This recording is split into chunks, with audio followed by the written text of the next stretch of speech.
Hey everybody, welcome to Six Pack of Questions. Today our guest is Clark Sanders.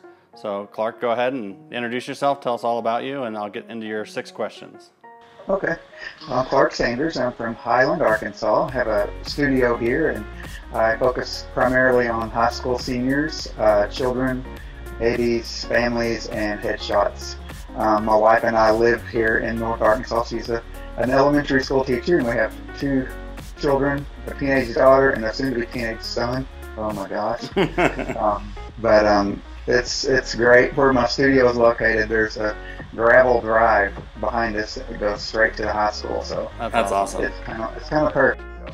Yeah, I think we've had this discussion because we're like 2 blocks from the high school, and we talked about that proximity to the high school, the good and bad of having like all the kids walk by your studio.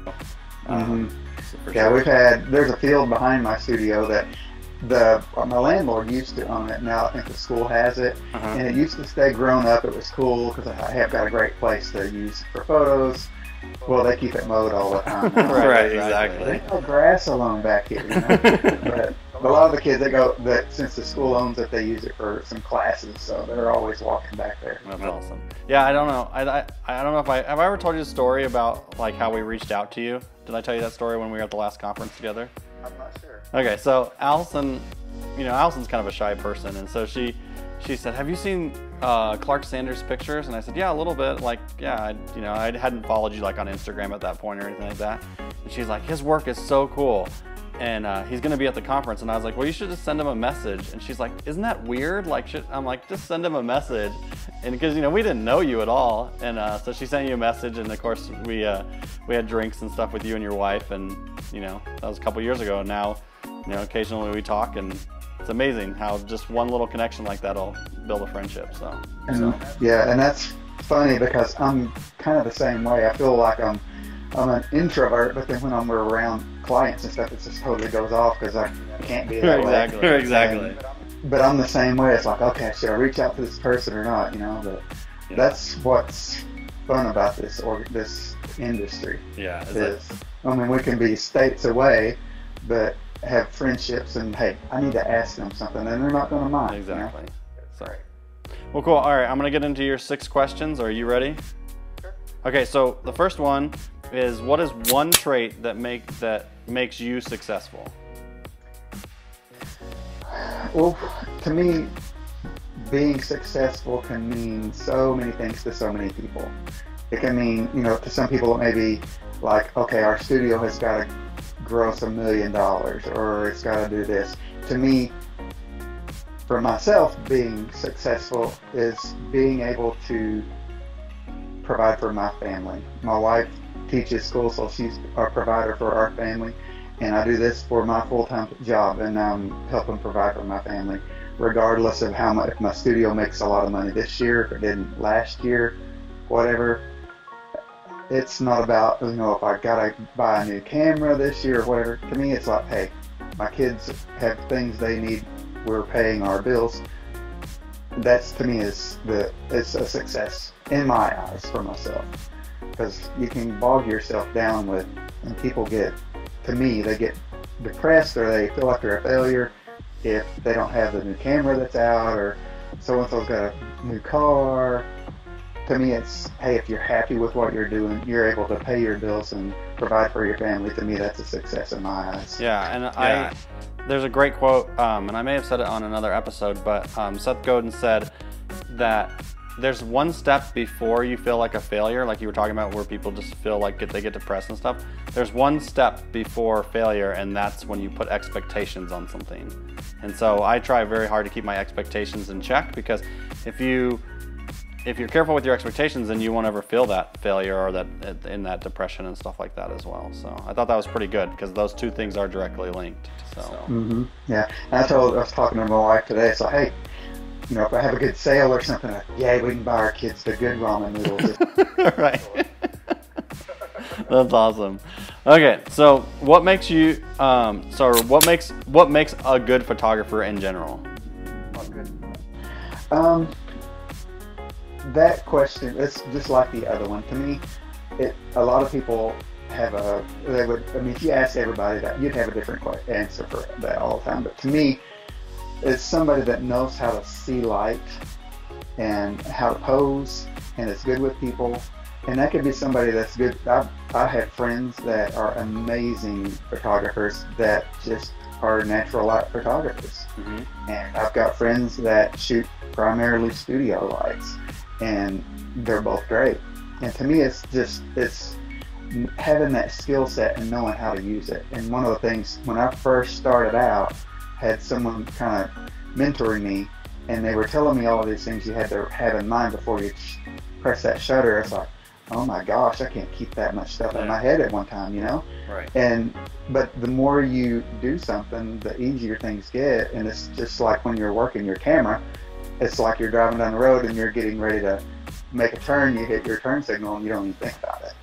And that's the same way with, you know, photographing a session, whether it be a senior or a family session. There's things you know what you've got to do that are just automatic. You don't think about it anymore. But to me, it takes time to do that. And there's, you know, people in general will look at a photograph that someone posts, and as a photographer, we look at them and think, oh my gosh, that's the most horrible looking thing in the world. And people are saying, oh my gosh, that's the best picture. Mm-hmm. And it can be as far as content, but when you look at photography in technical ways like lighting and all that, then you have different opinions. But to me, it's somebody that's has a good working knowledge of everything, from lighting to posing to their camera to whatever. Right. And I think the other thing too is, I think you become a good photographer once you find your style, and then you can embrace it so that you can be on autopilot and you can do all those other things, like you can interact with your clients and do all those things you're talking about. Once you find your style and you embrace it, I think some people struggle with the idea of being a good photographer if they're kind of chasing whatever they think is the latest and greatest style in photography. But once you embrace your own style, then you can really perfect it. And I think that's when you can go out and produce consistent results too, I think. And then also, like, say, I mean, the climate in Colorado is a lot different than the climate here in Arkansas. It's hot and humid today, and I have a senior session later today, and here, I'm wearing a black shirt. That's really smart, you know? But it's one of those things where, hey, it is what it is. I've lived here all my life, and July and August are always stinking hot, you know? So I'm just used to it. But if it's a bright sunny day, or if it's a cloudy day, or if something happens during your session, you kind of got to be on go and say, hey, okay, something's not going to work. You got to be able to, you know, pop something out of your hat real quick to make it work. exactly. So that to me is another thing. Well, last year, not saying I'm a good photographer, I like what I do, and every so often I'll produce an image. I think, oh my gosh, that's so cool. But other times I'm like, really, that's just, you could do better than that. Yeah. But I had a session last year. We started out, it was perfect weather, then it came a storm. And my client was about an hour away from here. It's where they live. So what can I do? I'm not going to send them home, and we're halfway done. So, okay, where can we go to get out of this rain? And there's a bridge in our town that I like to shoot at. We just went and stayed under the bridge the rest of the session, and I got a lot of good shots because I used my lights out, so it didn't matter. So, but it was fun. And to them, they had a good experience because, hey, I didn't send them home because I'm sorry I can't shoot these conditions. I made it work for us. And they had a good time, and that's another, you know, great. I've got more clients from them this year than just for their experience. Right. Yeah. Well, because you adapted and you made it still a really positive experience for them. That's awesome. Yeah. So it makes helps you to think on your feet. But to me, you got to be able to have so many things in your head that you can pop out, and that just comes from experience. People can't do that. Just, hey, I'm going to be a photographer now, and expect to know all of that all at once. Right. It takes time. All right, next question. You ready? Sure. What advice would you give yourself when you first started? Oh gosh, there's a lot. There's a lot.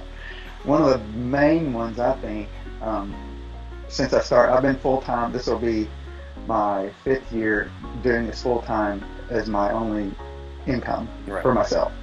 And that one would be to know your numbers, is to know what you've got to bring in. I rent a small studio space. My rent's not extremely high, but I've got my rent and I've got other utilities and different things.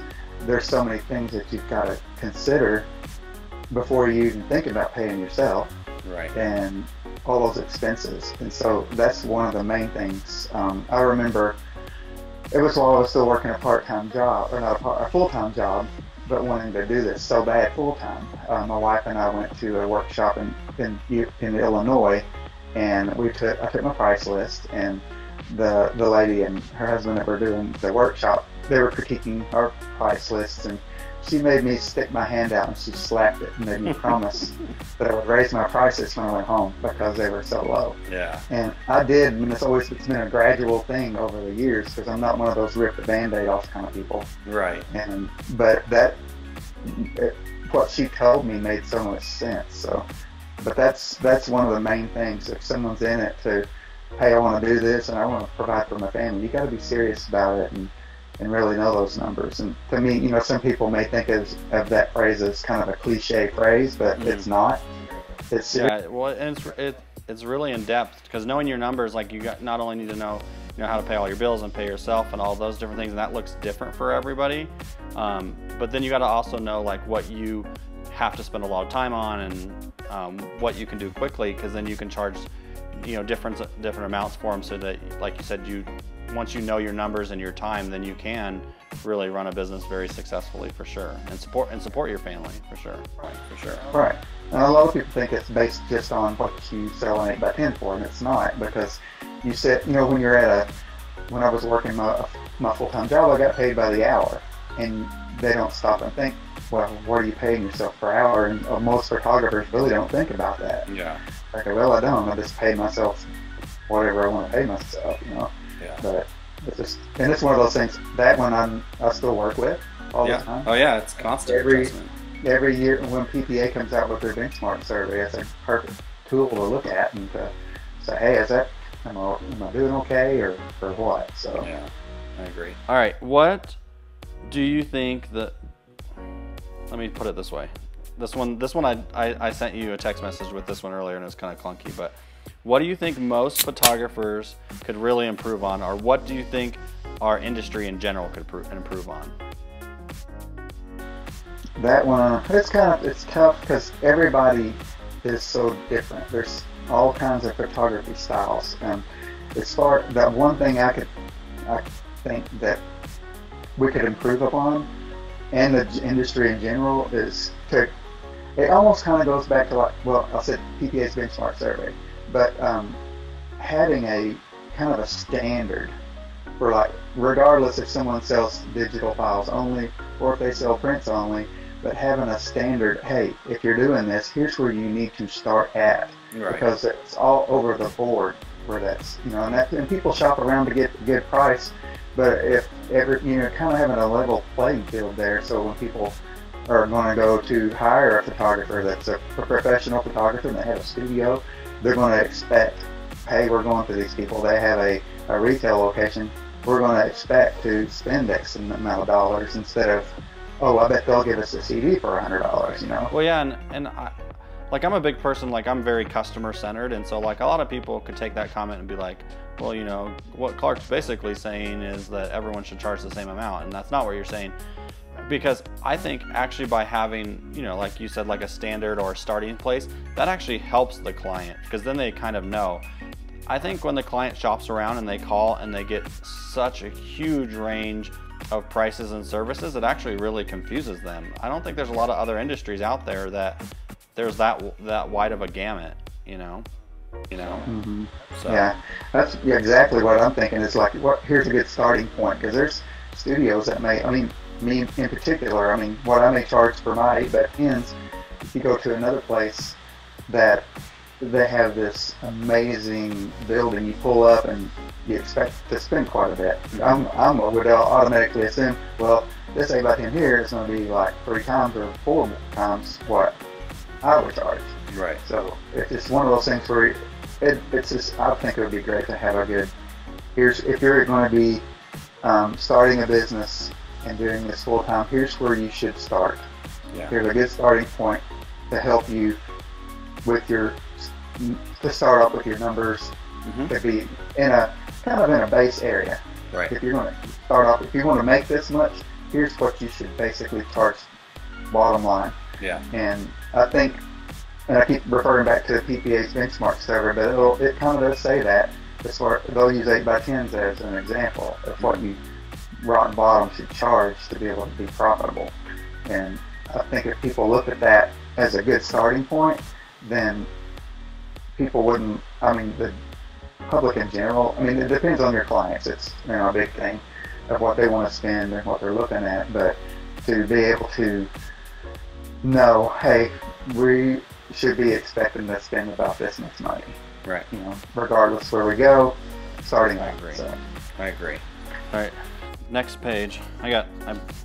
I went the old-fashioned way with your questions because I have so many screens going here that I had to actually print out our text message earlier. Hey, I wrote them down. I used a pen.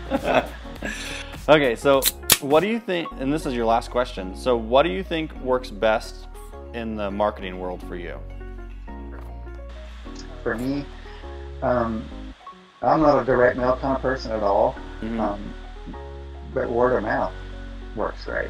I've had a senior model program, and there's years that I'll have hardly any of them bring me any business, but then I've had a few like that graduated a couple of years ago, but I still get clients that say, hey, I saw so-and-so's photos from when you did hers, and I wanted you to do them since I've seen those. Right. So that helps, and I'll still post a lot on Facebook and Instagram. And Instagram, I still get quite a few kids that see my Instagram posts, and that's where I'll get several from. And I usually, when I'm doing a session consultation, I'll ask them, and they'll either tell me they saw so-and-so's photos or they follow me on Instagram. And a lot of the parents follow me on Instagram. I've had parents, you know, send me messages based on my Facebook page or from my website, and they said, we saw so-and-so's photos, and she's been wanting me to do her photos, or vice versa. But those are the ones that right now work best for me. Yeah, I think word of mouth is really important. I think you gotta just, well, because the other thing that I learned like maybe a year or a half ago or so is like, I knew this, but I hadn't really like thought about it from a marketing standpoint, is that like as soon as a freshman gets their first yearbook, they start shopping photography all the way up to their senior year. And so if the word of mouth is that, you know, it's awesome to work with you and things like that, then if you can keep that going for 3 years while they're going through high school, then you have a really, really good chance of photographing them at the end. And like I said, like the kids in the hallway talk, and so you got to have that working for you. Exactly. And there's any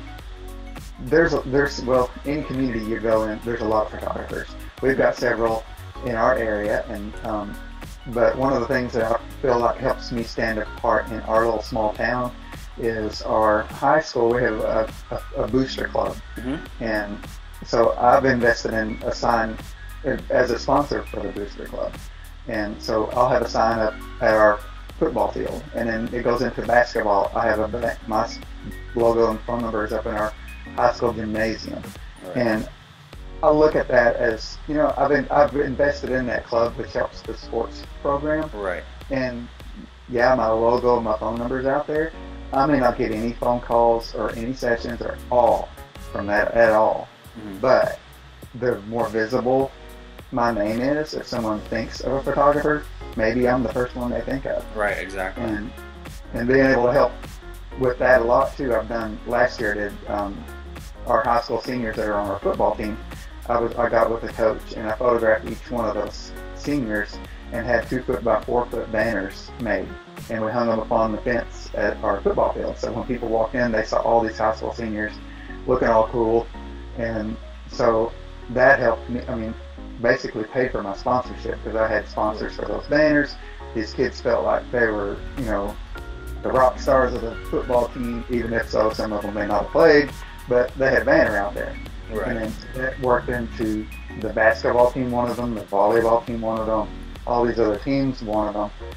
So it just kind of helped me, you know, showcase my work out in our area here, which, you know, a lot of people know me anyway, and a lot of people use me for their photos, but it's just one extra thing. Right. It's hard for me to consider who I would consider competition, but with a lot of the photographers in our town, none of them are doing that. and the school, I don't think they would have, if they had to choose who they would let do that, I don't know if they would be in the running for it or not. Right. Since I'm a business and I'm helping sponsor our booster club like all these other businesses in our town.